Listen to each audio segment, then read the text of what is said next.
Okay, तो topic हमारे पास है mechanism of development. Last lecture में हमने डिटेल से डेवलपमेंट ऑफ चिक देखा था, उसके डिफरेंट स्टेप्स और डिफरेंट मराहल देखे थे। तो आज का हमारा लेक्चर है जिसमें हम डिटेल के साथ मैकेनिज्म ऑफ डेवलपमेंट डिस्कस करेंगे। बहुत ही इंटरेस्टेड टॉपिक है और इस लेक्चर के अंदर हम 2 से 3 क्वेश्चन है जो हम कवर करने की कोशिश करेंगे। तो 2 इंपॉर्टेंट टॉपिक हैं जो हम इस टॉपिक के अंदर कवर करेंगे और बहुत ही इंटरेस्टिंग है। और इसके साथ साथ हमारे पास जो ये जो लेक्चर है इसके अंदर 2 से 3 कंसेप्ट है, वो अगर आप याद कर लें तो पूरा टॉपिक क्या हो जाएगा, क्लियर हो जाएगा। तो यहाँ पे मैंने 2 क्वेश्चन जो है लिखे हैं आपकी दिलचस्पी के लिए। पहला ये है कि what does play a role in development nucleus, cytoplasm और एनी अदर थिंग। कि जब डेवलपमेंट होती है, एक सेल होता है, एम्ब्रियो का एक सेल होता है और इस सेल से 2 सेल बनते हैं, तो उसके अंदर कौन सी चीज है जो रोल प्ले कर रही है? न्यूक्लियस रोल प्ले कर रहा है, साइटोप्लाज्म रोल प्ले कर रहा है, या कोई और चीज है जो रोल प्ले करे? एक क्वेश्चन हम ये देखेंगे। दूसरा हम ये यहाँ पे ये क्वेश्चन देखेंगे। देखिए, जब हमने डिफरेंट स्टेजेस पढ़ी थी, क्लीवेज पढ़ा, मोरूला पढ़ा, ब्लास्टोला, न्यूरोलेशन, डिफरेंट स्टेजेस पढ़ी, उसके बाद हमने कहा था एक सेल जो होता है वही एक सेल आगे डिफरेंट सेल में बना चेंज हो जाता है। मिसाल के तौर पर हमारे पास एक सेल है, एम्ब्रियो का एक सेल है, कभी वो नर्व सेल बना रहा है, कभी वो स्किन सेल बना रहा है, कभी ब्रेन सेल बना रहा है, कभी आई सेल बना रहा है, कभी एपिथेलियल सेल बना रहा है। तो आपके पास सेल एक ही सेल होता है। अब उस सेल को कौन वहां पे ऑर्डर दे रहा है कि आपने कभी ब्रेन का सेल बनाया, कभी आप वो कह रहे हैं भी आपने कभी आई का सेल बनाना है, कौन सी चीज है जो उसको कह रहे कभी आपने एयर का सेल बनाया। अगर कोई ना कोई तो चीज है जो उसको वो हुक्म दे रही। सेल तो एक ही है और वही सेल आगे डिफरेंशिएट होकर डिफरेंट क्या बना रहा है, वो चीजें बना रही है। तो ये 2 चीज हम इस पूरे टॉपिक में जो है ना वो अंडरस्टैंड करेंगे। अच्छा, तो पहली जो चीज है वो है कि what does play a role in development के अंदर कौन सी चीज रोल प्ले करते हैं? न्यूक्लियस रोल प्ले करता है, साइटोप्लाज्म रोल प्ले करता है, या कोई और चीज होती है जो इसके अंदर रोल प्ले करती है? इस क्वेश्चन को आपके पास एक्सप्लेन करने के लिए डिफरेंट साइंटिस्ट ने काम किया था, लेकिन जो 2 साइंटिस्ट का काम है वो सबसे ज्यादा मशहूर हुआ था। पहला जो काम है वो है हांस डाइटरिश है और दूसरा है वो हांस स्पीमैन। तो पहला हम देखते हैं, पहला कौन सा है, ये है हांस डाइटरिश।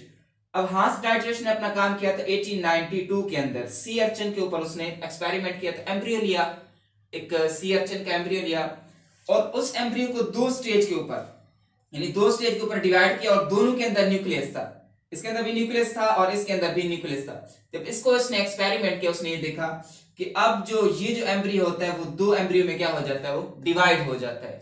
तो इससे क्या चीज क्लियर होती है कि डेवलपमेंट के अंदर इसके अंदर भी न्यूक्लियस था और इसके अंदर भी न्यूक्लियस था और इससे अलग-अलग क्या बन गया, ये सेल बन गए। तो इससे ये चीज साबित होती है कि डेवलपमेंट के अंदर कौन सी चीज रोल प्ले कर रही है, न्यूक्लियस। तो डेवलपमेंट के अंदर ये चीज, पहला पॉइंट क्लियर हो गया कि डेवलपमेंट के अंदर न्यूक्लियस हमारे पास क्या कर रहा है, वो रोल प्ले कर रहा है।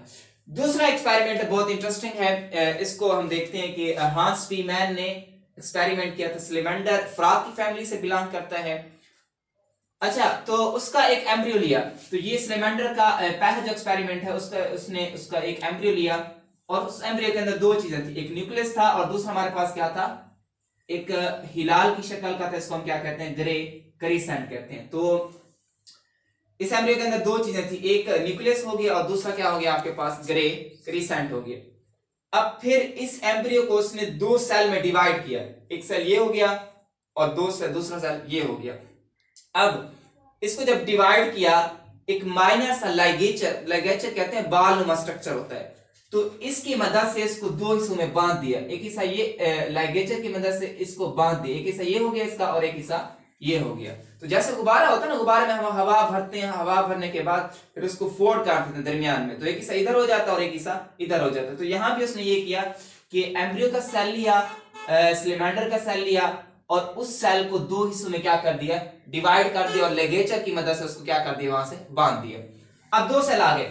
अब ये जो 2 सेल थे, उसने ये किया कि एक सेल के अंदर न्यूक्लियस मौजूद था और दूसरे सेल के अंदर न्यूक्लियस मौजूद नहीं था। एक सेल में न्यूक्लियस था और दूसरे सेल में न्यूक्लियस नहीं था।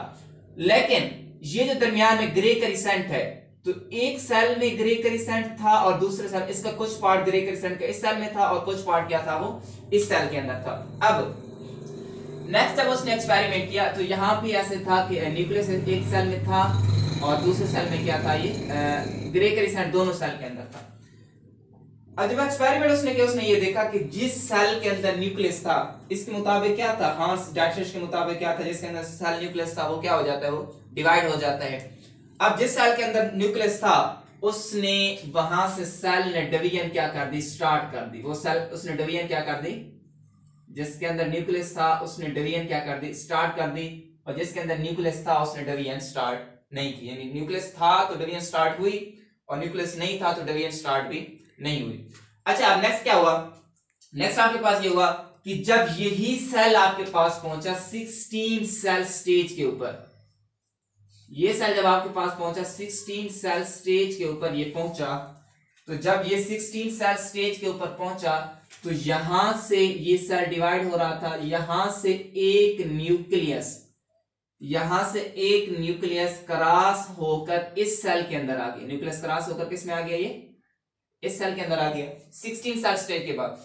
तो जब ये न्यूक्लियस क्रॉस होकर इस सेल के अंदर आया तो अब यहां से इस सेल ने भी आपके पास डेवलपमेंट स्टार्ट कर दी। तो ये भी सेल जो है ना वो डिवाइड होना क्या हो गया, शुरू हो गया, और इससे दो सेल बन गए। इससे एक सेल अलग हो गया, दूसरा सेल अलग हो गया। तो ये इसका क्या था, पहला एक्सपेरिमेंट। यानी फर्स्ट एक्सपेरिमेंट ये था कि सेल लिया और उसको दो हिस्सों में डिवाइड किया, एक में न्यूक्लियस था और दूसरे में न्यूक्लियस नहीं था, लेकिन ग्रे करिसेंट वो दोनों के अंदर मौजूद था। तो जब आगे उसने देखा, उसने ये देखा कि जिसके अंदर न्यूक्लियस था वो डिवाइड हुआ, जिसके अंदर न्यूक्लियस नहीं था वो डिवाइड नहीं हुआ। लेकिन जब सेल 16 सेल स्टेज के ऊपर पहुंचा तो जो सेल डिवाइड हो रहा था उसमें न्यूक्लियस क्रॉस होकर किसके अंदर आ गया, वो दूसरे सेल के अंदर आ गया। तो फिर उस सेल ने भी डिवीजन क्या कर दी, स्टार्ट कर दी। तो ये एक एक्सपेरिमेंट हो गया। अच्छा, नेक्स्ट एक्सपेरिमेंट उसने ये किया कि वही एक सेल लिया सैलेमेंडर का, उस एम्ब्रियो को उसने दो हिस्सों में क्या किया, डिवाइड किया। लेकिन यहां पे उसने ये देखा कि एक के अंदर न्यूक्लियस है और दूसरे के अंदर न्यूक्लियस नहीं है, वही बात पहले वाली। लेकिन यहां पे जो ग्रे करिसेंट है, एक सेल के अंदर ग्रे करिसेंट था लेकिन दूसरे के अंदर ग्रे करिसेंट नहीं था। एक सेल के अंदर ग्रे करिसेंट था और दूसरे के अंदर ग्रे करिसेंट नहीं था। अब जिसके अंदर न्यूक्लियस था ये सेल क्या होना शुरू हो जाएगा, डिवाइड होना क्या हो जाएगा, शुरू हो जाएगा। जब सेल, अब यहां पे जो इंटरेस्टिंग चीज है वो देखें, जब सेल आपके पास पहुंचेगा 16 सेल स्टेज के ऊपर, कहां पहुंचेगा ये 16 सेल स्टेज के ऊपर पहुंचेगा। अब मिसाल के तौर पर ये सेल है जो डिवाइड हो रहा है और 16 सेल स्टेज के ऊपर क्या हो चुका है, ये पहुंच चुका है। तो अब इसमें से क्या होगा, एक न्यूक्लियस क्रॉस होकर वो इधर आएगा। तो ये जब एक न्यूक्लियस क्रॉस होकर इधर आएगा तो अब सेल को डिवाइड होना चाहिए, नहीं होना चाहिए, होना चाहिए ना। लेकिन यहां पे सेल डिवाइड नहीं होगा। उसकी रीजन ये है कि इसके अंदर तो ग्रे करिसेंट नहीं है। ग्रे करिसेंट ना होने की वजह से अब आपके पास ये सेल जो होगा ये फर्दर डिवाइड नहीं होगा, ये सेल क्या होगा, ये डिवाइड होगा। तो यहां पे हमने दो चीजें देख ली, एक हमने देखा कि न्यूक्लियस रोल प्ले कर रहा है और दूसरा क्या रोल प्ले कर रहा है, वो ग्रे करिसेंट इसके अंदर क्या कर रहा है, वो रोल प्ले कर रहा है। तो दो चीज है जो इसके अंदर क्या कर रही है, वो रोल प्ले, न्यूक्लियस भी रोल प्ले कर रहा है और ग्रे करिसेंट क्या होता है, grey crescent basically pigment free area होता है जो कि साइटोप्लाज्म के अंदर होता है। तो न्यूक्लियस भी इसके अंदर रोल प्ले कर रहा है और साइटोप्लाज्म भी इसके अंदर रोल प्ले कर रहा है। तो यहां पे मैंने कंक्लूजन लिखी है, आप देखें कि all the cell contain similar genetic information, कि तमाम जो सेल्स होते हैं उसके अंदर क्या होती है, एक जैसी इंफॉर्मेशन होती है। और एक सेल से जितने भी सेल्स बनते हैं तो वो एक सेल से 2 सेल बन रहे हैं, 4 बन रहे हैं, चाहे 100 सेल भी बन रहे हैं, तो वही जेनेटिक इंफॉर्मेशन अगले सेल में क्या हो जाएंगी, वो ट्रांसफर हो जाएंगे। एक पॉइंट क्लियर। दूसरा पॉइंट ये है कि cytoplasm contain information in the grey crescent area. अब न्यूक्लियस रोल प्ले कर रहा है, हमने देखा न्यूक्लियस होगा तो वो सेल डिवाइड होगा, लेकिन इसके साथ साथ साइटोप्लाज्म भी अपना रोल क्या कर रहा है, वो प्ले कर रहा है। और इसके अंदर क्या होता है, ग्रे करिसेंट एरिया होता है।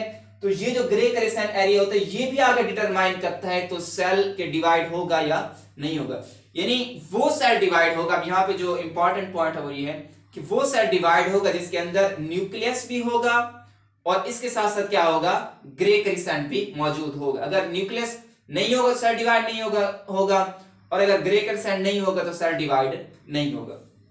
तो यहाँ पे इसका जो कंक्लूजन है कि both nucleus and cytoplasm play role in the development. तो यहाँ पे हमारा जो पहला क्वेश्चन था वो क्या हो गया, वो क्लियर हो गया कि दो कि सेल के डेवलपमेंट के अंदर कौन सी चीज इन्वॉल्व होती है, न्यूक्लियस भी होता है, हमने देखा हांस डाइटरेश के एक्सपेरिमेंट के केस में, और इसके साथ साथ हमने देखा कि हांस स्पीमैन के एक्सपेरिमेंट में न्यूक्लियस भी इन्वॉल्व है, लेकिन इसके अंदर साथ साथ जो साइटोप्लाज्म के अंदर ग्रे क्रिसेंट एरिया मौजूद है वो भी डेवलपमेंट में अपना रोल प्ले कर रहा है।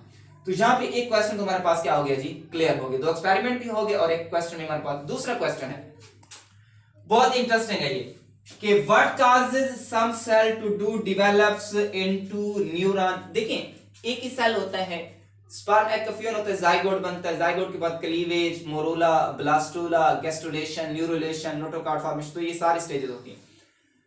तो ये आपके पास जब सारी स्टेजेस होती हैं उसके बाद सेल आगे डिफरेंशिएट हो जाता है। एक सेल होता है, कभी वो एम्ब्रियो का सेल बना रहा है, कभी वो नार्व सेल बना रहा है, अच्छा कभी वो आई सेल बना रहा है, इस तरह से कभी जो है ना वो लेंस के सेल बना रहा है, एपिथेलियल सेल्स बना रहा है। तो अब आगे एक ही सेल्स होता है वो किस तरह से मुख्तलिफ सेल्स बना रहा होता है, ये इंपॉर्टेंट क्वेश्चन है। तो इसको समझने के लिए यहाँ पे एक पॉइंट मैंने लिखा है, वो है कि cytoplasmic segregation of determinant molecules. ये अभी मैं आपको समझाता हूं क्या होते हैं ड्यूरिंग द क्लीवेज।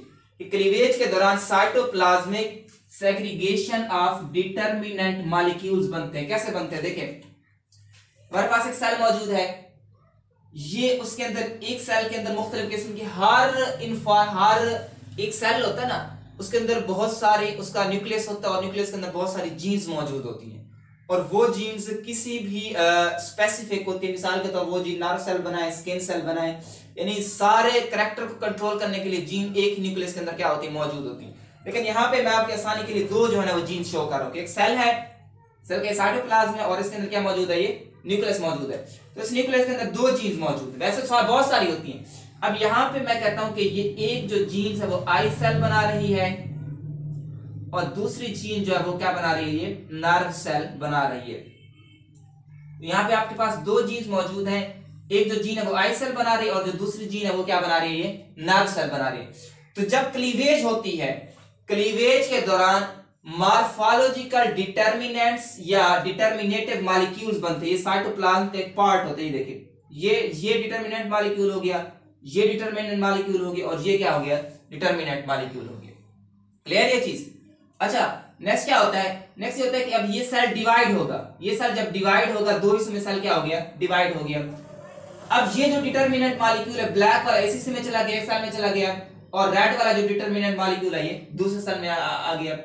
अब जीन्स यहाँ पे दोनों मौजूद है, आई सेल वाले भी मौजूद है और नर्व सेल वाले भी मौजूद है, दोनों मौजूद है ना यहाँ पे। अब नेक्स्ट ये होगा कि ये जो ब्लैक एरिया होता है या साइटोप्लाज्म डिटरमिनेंट मॉलिक्यूल्स होता है, यहाँ पे नेक्स्ट देखें, ये जो डिटरमिनेंट मॉलिक्यूल्स होते हैं वो एक जीन को ऑन करता है, बाकी सारे जीन्स को क्या कर देता है, वो ऑफ कर देता है। यानी अगर सपोज इस सेल ने आई का सेल बनाना है तो आई वाली जीन्स को क्या कर देगा, ये ऑन कर देगा, इसको क्या कर देगा, वो ऑफ कर देगा। तो ये सेल आगे आई का सेल बना देगा, और अगर ये इस सेल है, ये साइटोप्लाज्म डिटरमिनेंट मॉलिक्यूल्स यहाँ पे मौजूद है, तो ये यहाँ पे क्या करेगा, यानी अगर इसने अब नर्व सेल बनाना है तो नर्व सेल वाले जीन को क्या कर देगा, ये ऑन कर देगा, इसको ऑन कर देगा और इसको क्या कर देगा, ये ऑफ कर। तो नर्व सेल वाले मॉलिक्यूल को क्या कर देगा, ये ऑन कर देगा, बाकी जो आपके पास आई सेल वाले मॉलिक्यूल उसको क्या कर देगा, वो ऑफ कर देगा। तो इस तरह से हमारे पास जो मुख्तलिफ एक ही सेल्स होता है उससे मुख्तलिफ सेल्स क्या होते हैं, वो बन जाते हैं। तो पॉइंट कौन सा क्लियर हुआ, पॉइंट ये है कि सेल के अंदर साइटोप्लाज्म में डिटरमिनेंट मॉलिक्यूल्स मौजूद होते हैं जो कि क्लीवेज के दौरान बनते हैं, और एक जो सेल का न्यूक्लियस होता है उसके अंदर बहुत सारी जीन्स क्या होती है, मौजूद होती हैं जो कि डिफरेंट कैरेक्टर को क्या करती हैं, वो कंट्रोल करती हैं। अब एक सेल ने आगे जिस सेल में डिफरेंशिएट होना हो, जो साइटोप्लाज्म डिटरमिनेंट मॉलिक्यूल है उस जीन को क्या कर देंगे, ऑन कर देंगे, और बाकी सारी जीन्स को क्या कर देंगे, वो ऑफ कर देंगे। तो वो सेल उससे दूसरा सेल बन जाएगा और जिस सेल ने नहीं बना उसकी जीन्स क्या हो जाएंगी, ऑफ हो जाएंगी। तो इसी को हम एम्ब्रियोनिक इंडक्शन भी कहते हैं, लेकिन वो हमारा नेक्स्ट टॉपिक है, तो इंशाल्लाह वो उसमें एम्ब्रियोनिक इंडक्शन में हम डिस्कस करेंगे। अल्लाह हाफिज।